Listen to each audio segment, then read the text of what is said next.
Recording started. Go back to my slides. Are you seeing the check-in page and agenda? Okay, awesome.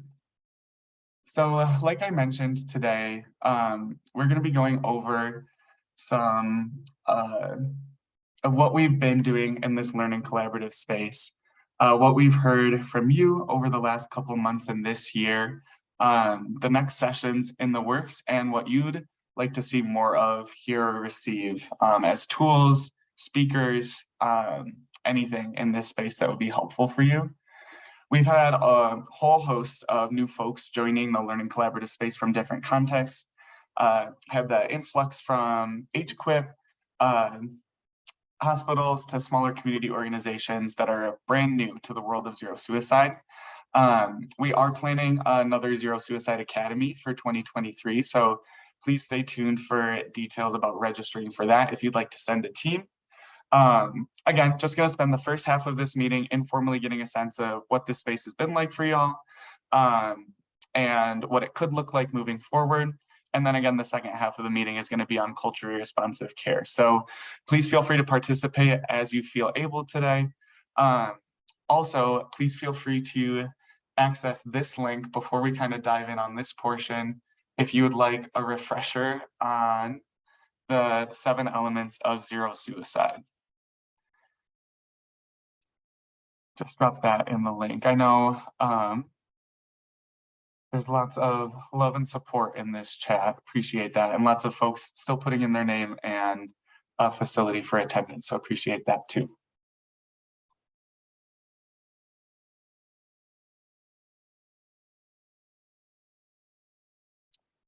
So over the last year, I've been meeting with the Zero Suicide grantees that the Office of Suicide Prevention funds directly, as well as those of you that have connected outside of those spaces about the learning collaboratives, about where you're at in implementation in general. Here are some of the themes that we've heard from you. Some barriers include maintaining momentum with Zero Suicide efforts, especially with significant staff turnover, burnout, competing initiatives, and quality improvement. Trying to figure out what will continue pushing Zero Suicide efforts forward in the state. Another is working specifically with priority populations, whether that is LGBTQ+ folks, older folks, those that have been involved in the military, any other of our priority populations, those at disproportionate risk of substance use, figuring out what suicide prevention looks like for these communities. Another common theme is communicating the why behind the work. So looking for resources around messaging and broadcasting, why this work is important, how everybody has a role in health system geared suicide prevention. I'm thinking about training. So who's getting trained in what and when and why? That's a whole bucket of worms. And thinking about what training matrices, schedules, and trainings for different roles look like has definitely been a theme that we've helped out with this year.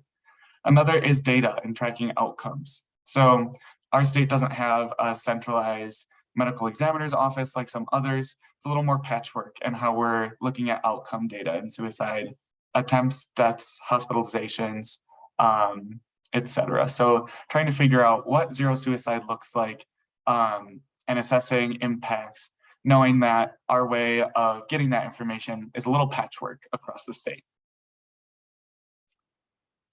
Also heard in a learning collaborative from the Colorado Coalition this year about using the workforce survey to figure out what training should look like, make a plan and track progress around that plan, as well as assessing staff comfort around suicide care, that sort of thing. Figuring out what resources exist in our state for safety planning and lethal means safety. There are those national resources, but thinking about what a state-specific model in those trainings could look like. Big one is money. Figuring out how to successfully fund the Zero Suicide model or sustain a Zero Suicide coordinator in a system. I know a lot of the hospitals on the call are getting that incentive money from HQIP. So figuring out what we can plan moving forward to ingrain and sustain this initiative statewide. Another angle is care coordination and follow-up. So I know our follow-up coordinator, Jasmine, is on this call. Happy to chat through some of that today too, and think about what transition services look like with zero suicide, especially in areas where different resources exist with different capacity, that kind of thing. And then again, briefly touched on provider well-being, turnover, and burnout. Some possible new structures for the zero suicide learning collaborative space that have been brought up over the last year. A mix of presentations, small group breakouts while in these meetings, and open collaborative discussions. Most of the learning collaboratives over the last year have fallen into that last space, open and collaborative discussions, with a speaker presenting for the first half and then questions and discussion after. A monthly cadence seemed to work for most. In 2023, we might play around with some afternoon sessions. Given how many folks have showed up today to the reschedule ones, I think the regular cadence of having these meetings on the fourth Thursday of the month at 10 a.m. still works best for most folks, but want to provide other options in case you have a recurring conflict, stuff like that. Something else that's been brought up, and even in talking with other states, something that they've been able to do is have breakout sessions or office hours or a regular gathering space based on different setting types. So is that a space geared towards hospitals implementing zero suicide, community mental health centers, primary care, etc. The office is also working on updating some of our resources for each of those settings too. So it could be the case that we have separate smaller sessions based around some of those updates, discussion, and room for improvement there. As we're clicking through this first portion, if you're just joining us, thank you so much for being here. Please continue to put your name, organization, and facility into the chat. Want to also briefly talk about what's planned for the next couple months, just so you have an idea of what's directly ahead.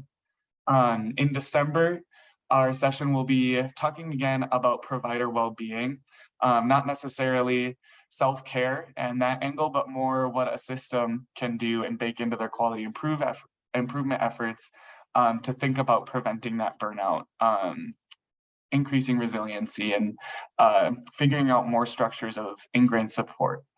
In January, we'll be hearing from some folks at UC Health about trauma-informed care and suicide prevention, hearing a little bit about that today in the second half of the presentation. In February, thinking about change management and zero suicide implementation. So what does this look like? This quality improvement framework look like when people might come and go, where steam might be gained or lost, and knowing that this is an ongoing priority, how can we bake in some of those elements in implementation? In March, an update from the December presentation on provider well-being and connecting back to what's called the adult resiliency curriculum, using some cool tools from the folks that'll be presenting in December. This gets us into the more useful part of this presentation. So again, I welcome you to access the link I dropped in the chat. I will drop it in just one more time here. If you need a refresher on what the 7 elements of zero suicide are, I am also, if my little toolbar will come back up, I'm going to launch a poll.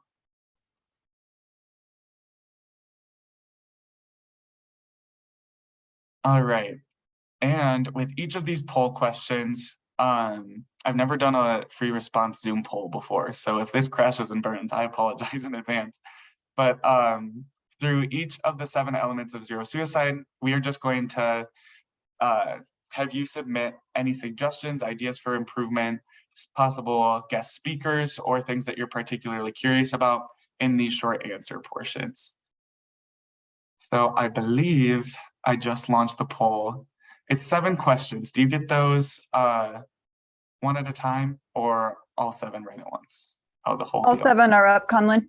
Awesome. Thanks, Kaylee. All right, I am going to go on mute and give folks a couple of minutes to answer some of those questions. Thanks so much for your time doing this. And if you'd like to come off mute, if you want like an in-person verbal refresher of what these elements are, happy to offer that too. I don't see the questions. Where would they be? Good question. I believe for most folks, they would have popped up in a separate little window. So it could be the case that your Zoom window is, or like where you're seeing people is blocking the poll questions. So maybe minimizing that might allow you to see the questions.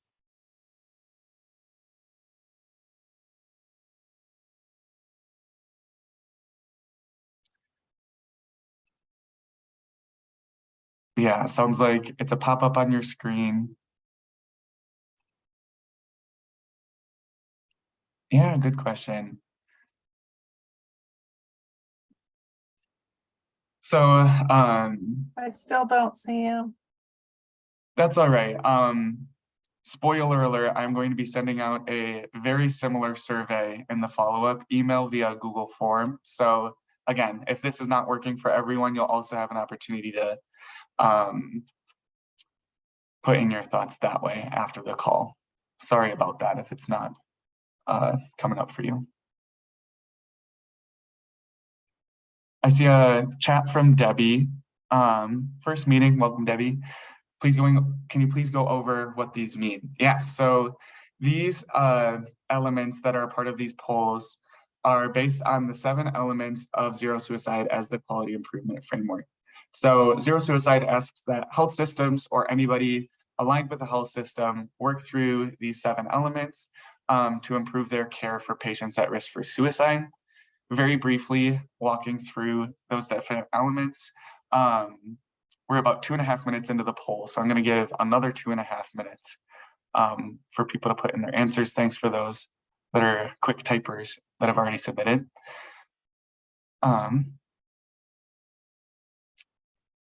Yeah, so walking through those 7 elements, the lead element of Zero Suicide kind of refers to what a leadership is communicating about Zero Suicide. So you have a Zero Suicide implementation team, the folks working on this initiative in a health system. What does that leadership look like? Is it supported by higher level execs at your health system? Are they communicating that suicide prevention is a priority? Are they messaging about what suicide prevention in a health system looks like?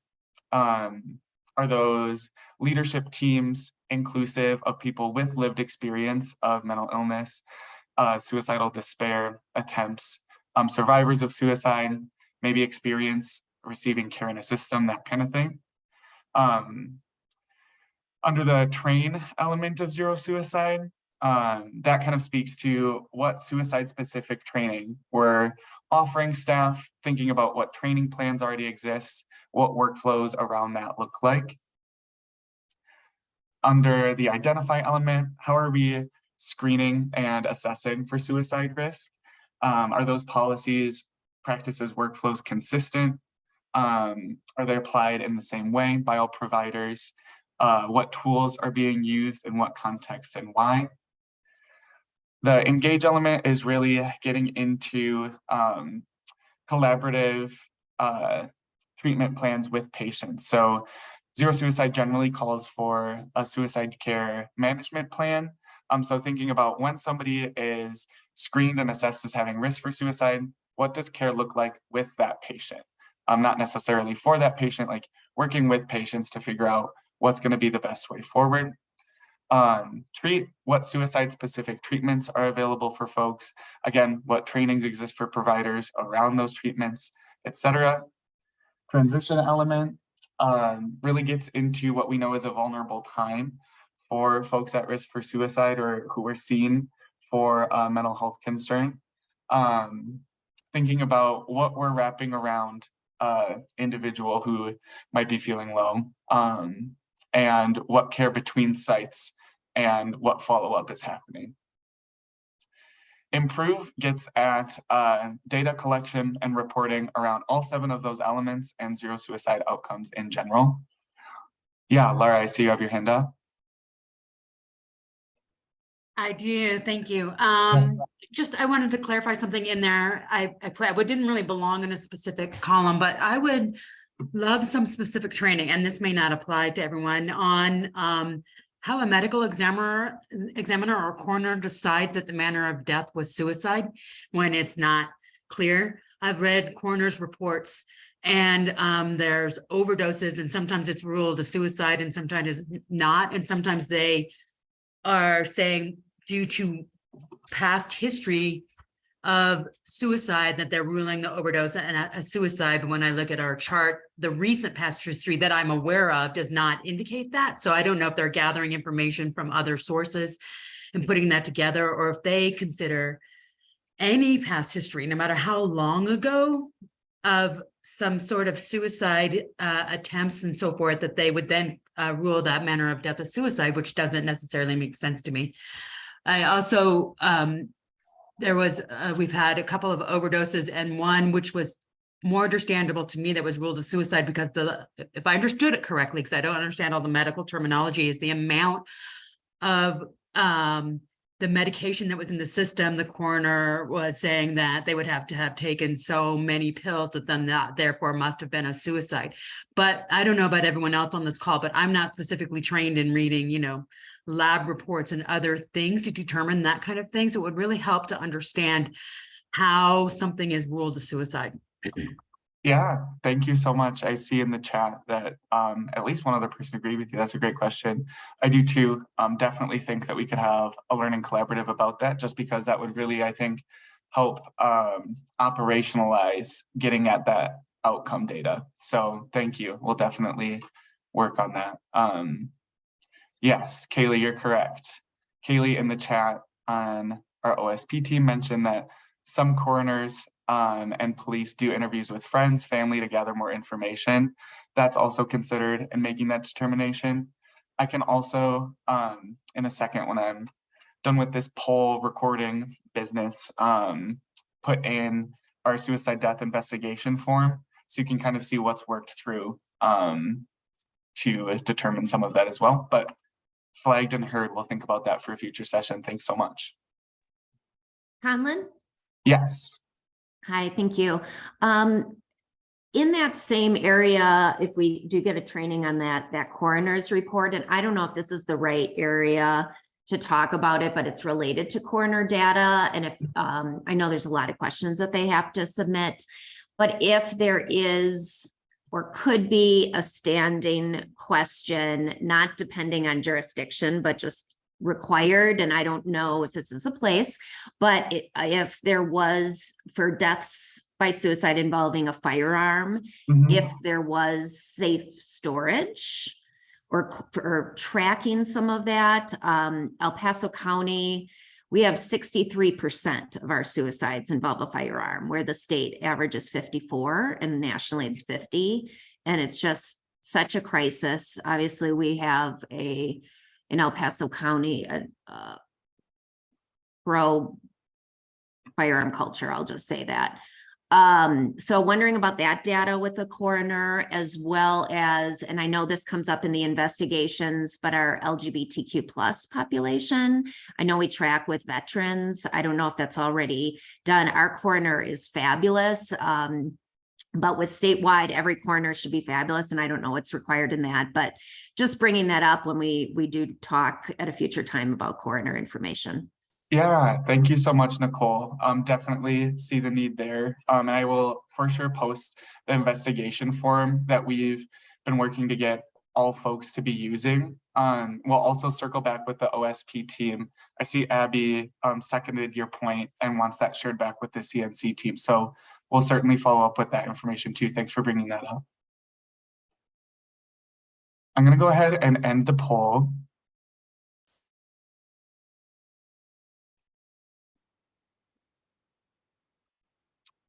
And we'll go through and share out the details of what y'all said in the follow-up meeting, as well again as that Google poll as well. So thank you for your time spent on those answers. I really appreciate it.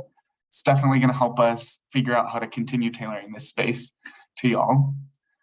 To that end, I'm going to reshare my screen and walk through, let's see. There's another slide in here somewhere about what past sessions we've had about cultural responsivity. I think it's in the second half of the presentation.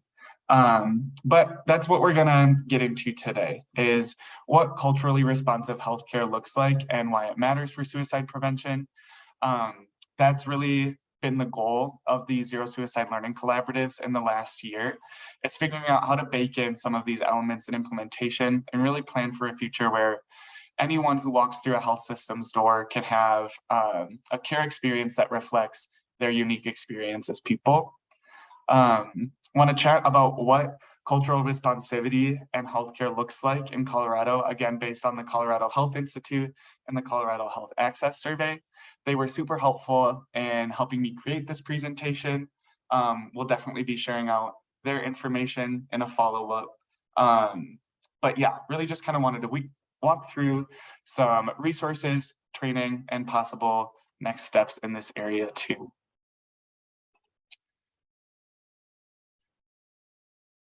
Okay. So culturally responsive healthcare really just means healthcare that meets a patient's social, cultural, and linguistic needs. It's based in the idea that healthcare should not be a one-size-fits-all approach, and that applies to work in suicide prevention as well. We know that receiving culturally responsive care is associated with better health outcomes and more positive experiences in general with providers, increasing trust, likelihood of further treatment and treatment adherence, that kind of thing. Some brief examples just to tangibly think about what this means is providing translation services or access to providers who speak in and use materials in the language of those being served. Another example would be offering trauma responsive care. You'll hear the phrase like trauma-informed and trauma-responsive. Trauma-informed care is kind of like an umbrella term referring to care that acknowledges trauma as influencing the care interactions and anybody's mental health state. Trauma-responsive care kind of gets at what the trauma was and how a provider can account for that in thinking about working with patients. Another example is using affirming pronouns around gender identity and or affirming sexual orientation, as well as how that relates to any component of healthcare. Again, we know that care that's culturally responsive really matters for patients at risk for suicide. Feeling seen, heard, and validated in a healthcare interaction can really mean the difference for so many patients. Again, getting into what this looks like in Colorado based on the Colorado Health Access Survey and a brief by the Colorado Health Institute. We know that about 1 in 14 of those in our state, so that's just under 7%, report needing healthcare that's responsive to a particular need or part of their identity. Most often, this is due to a disability, language, sexual orientation, or experience with violence or abuse.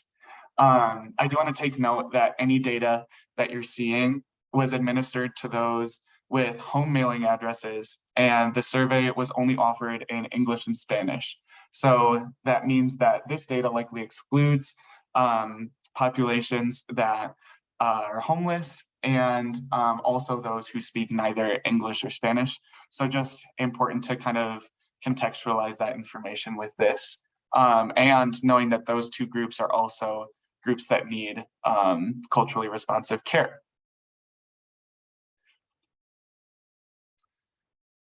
What culturally responsive care is really grounded in is this idea of intersectionality. So you can take a look at this pretty little graphic on the left-hand side. There's so many traits, characteristics, elements of identity that can fall under this umbrella. Intersectionality is the notion that different identities can overlap and interact to create unique experiences, such as privilege, disadvantage, discrimination. When providing care to patients, understanding that many of these dynamics really shape a patient's experience or needs is vital and can change over time. I think what you're seeing on the left-hand side there, a lot of those things can vary across the life course, and important to really take into account that their intersections and how they overlap or don't overlap is not additive. It's not a simple summation of traits or characteristics or identity. It's really how everybody comes to a space with their own experiences, aspects of identity, discrimination, and privilege. When thinking about culturally responsive care and providers taking into account this type of intersectionality, we know that 3 out of 4 of those in Colorado needing responsive care said that they received it, which is amazing and higher than the national average. It's also an increase in the 2021 survey. So that is great news. That being said, 25% of folks then did not receive culturally responsive care or care that they felt was validating for their experience. Of those, 1 in 5 did not even seek care because they had fear of being treated poorly due to past experiences. So it's also important to acknowledge the past harms that have happened, knowing that a patient may have had a poor experience with a past provider, and really taking into account what you can do in your practice, what trainings and opportunities are available for further learning to understand the patients that are coming across your way. We know that the most common reason people reported needing culturally responsive care in Colorado in this 2021 survey was a disability status. Of this group, 40% reported that their history with abuse or violence affected the care needed, and an additional 1 in 5 reported that their sexual orientation affected their healthcare needs. So you know that this is a prime example of how that intersectionality can play into any health interaction. You might ask what healthcare that takes into account this intersectionality looks like, and it's thinking about what those layers of identity mean for a patient's experience. For example, research has found that LGBTQ+ patients with disabilities often face additional difficulties within a healthcare system because they have cited that they need to come out multiple times to providers by explaining both their disability and/or their sexual orientation and navigate multiple of their identities when seeking care. Oftentimes, something like this can be improved with a more comprehensive chart that will pull past notes from other interactions and kind of reduce the amount of times that particular traumas need to be addressed in care interactions were not maybe relevant. Same with sexual orientation and disability status. We also know that this intersectionality is involved, or that socioeconomic status and class is implicated in conversations about intersectionality. So in Colorado, people who had household incomes at or below 200% of the federal poverty level, or $53,000 for a family of 4 in 2021. You can have your own thoughts about that as well. We're almost twice as likely to report needing culturally responsive care as those with incomes above 200%. This is important because the cutoff for so many government programs, the social safety net, is around 200% of that federal poverty level. And many lower income Coloradans receive benefits through some or all of those programs.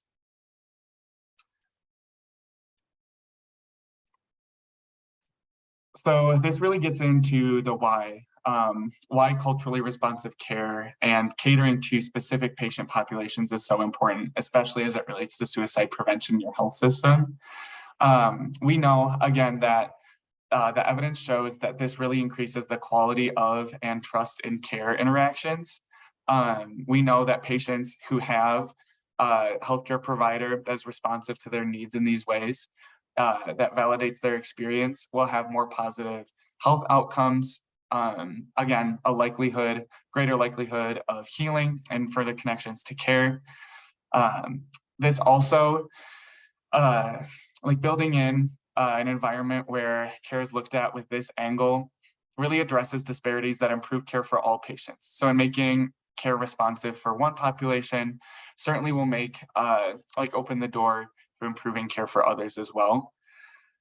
It also provides the opportunity to collaborate with community groups doing this work and patients who have received services in a healthcare setting. So we know that zero suicide implementation efforts that really incorporate and elevate voices of lived experience and community groups that are willing to give feedback about what mental health service provision and suicide prevention looks like can be really helpful in improving services. And looking at care this way is a really great way to do this. Just wanted to walk through some examples, again, in greater detail that might be helpful to orient what this could look like in your system. I've been on multiple calls in the last couple of weeks specific to this point, thinking about, okay, what patients are walking through our facilities and how are we meeting them where they're at in a warm and supportive way. So sometimes that can be providing translation services or access to clinicians and staff who speak languages other than English. That was also something that's come up as a learning collaborative need, is how to figure out how to sustainably fund some things like that and make sure that what's being offered is comprehensive and of good quality. We know that 937,000 people spoke a language other than English at home in 2021 in Colorado. So that's about 1 in 6 in Colorado, 1 in 6 people. And of that group, 2/3 spoke Spanish at home. We know also that people who speak a language other than English are less likely to have accessed healthcare in the past 12 months than English speakers. So just kind of important to think about that element. Are the materials that we're using to broadcast about mental health and suicide prevention appropriate for the audiences that we're seeing? Happy to also think about what resources exist in that space as well. Another example is acknowledging the role that historical and ongoing trauma and oppression can play in a patient's health. We know that offering trauma responsive care tangibly improves health outcomes, especially mental health outcomes, and can include not forcing patients to unnecessarily retell stories, avoiding language that blames patients for trauma, really having a stigma reduction approach when it comes to that care umbrella. Another example is avoiding assumptions about and embracing patients' preferred pronouns or sexual orientation. We know that that in and of itself is suicide prevention work, is affirming those identities and somebody's validity as a human being. Sometimes it looks like incorporating non-Western healing practices, such as Native American traditional healing ceremonies. A Zero Suicide Learning Collaborative in spring of 2023 will focus on this with our partners from Indian Health Services. Also thinking about disability and what our lens for healthcare looks like for folks that are disabled.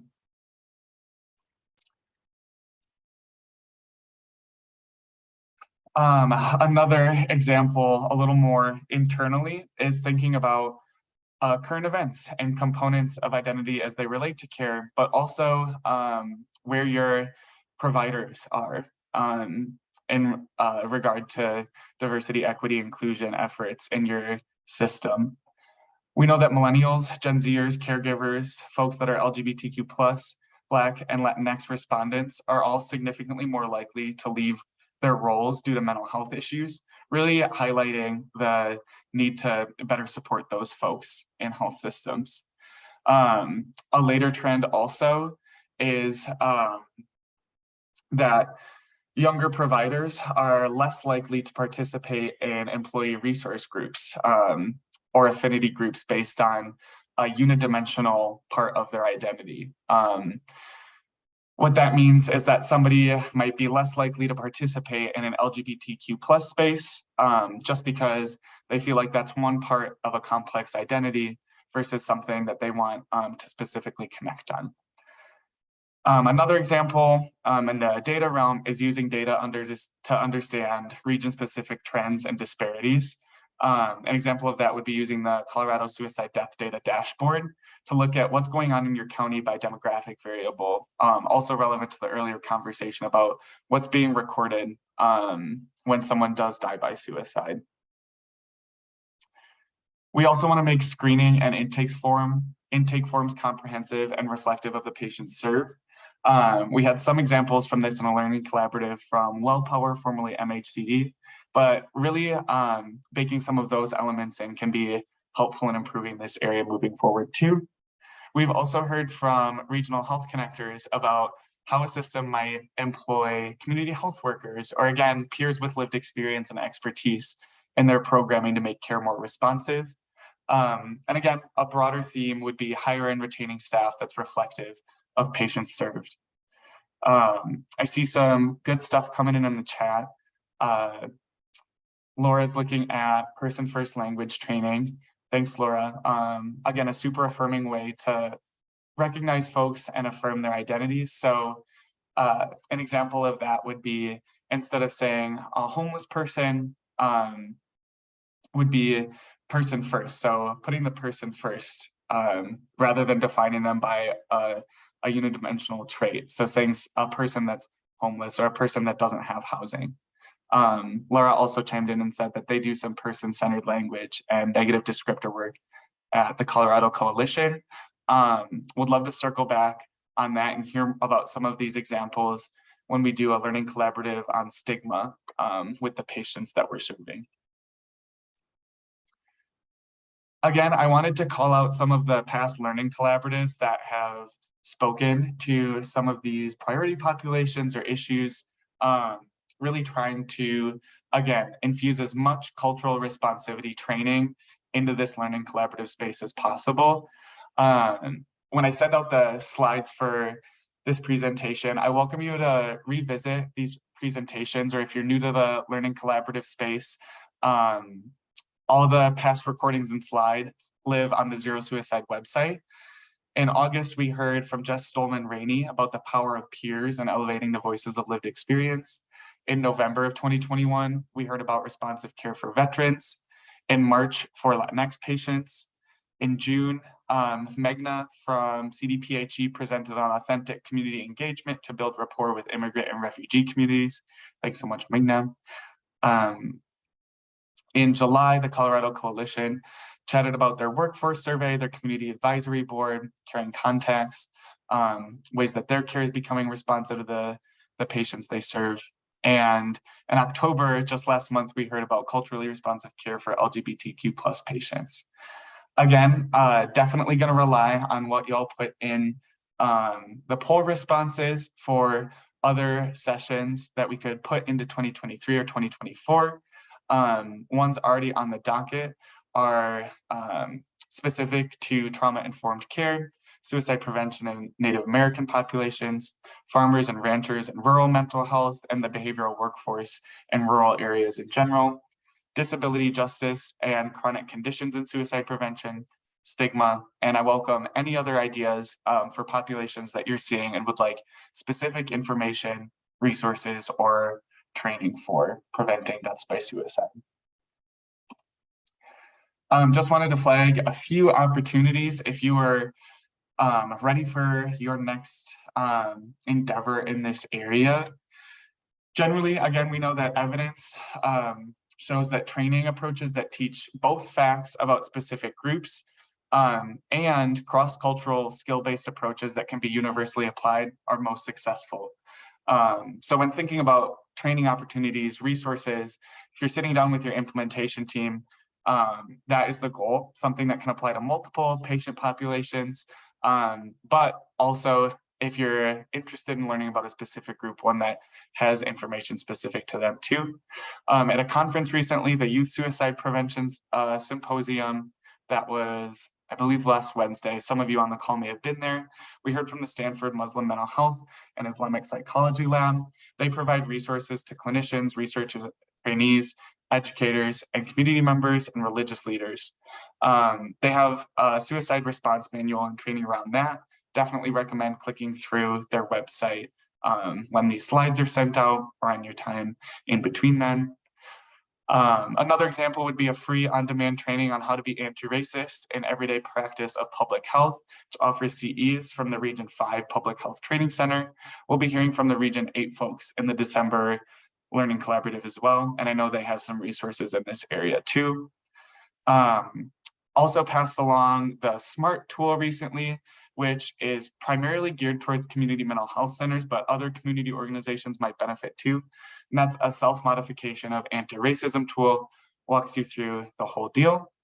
And then I also wanted to flag the trauma-informed suicide screening and assessment toolkit from the National Council.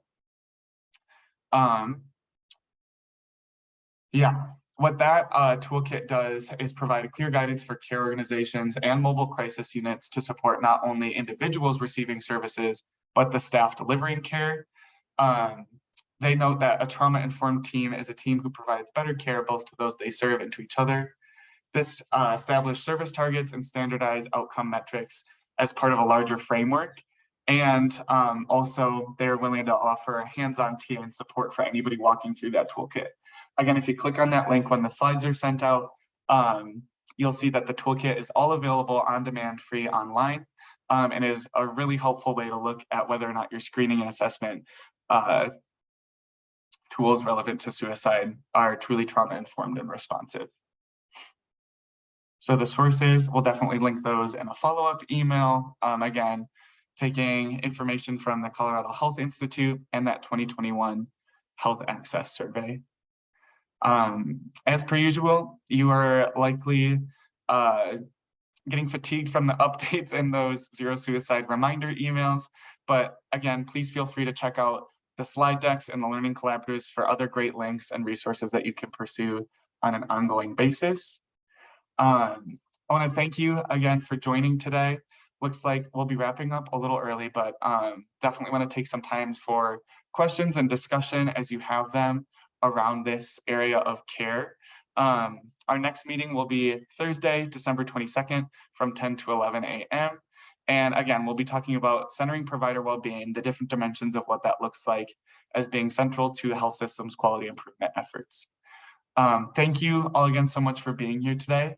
I am going to stop share and definitely welcome any questions about the presentation, about cultural responsivity in general.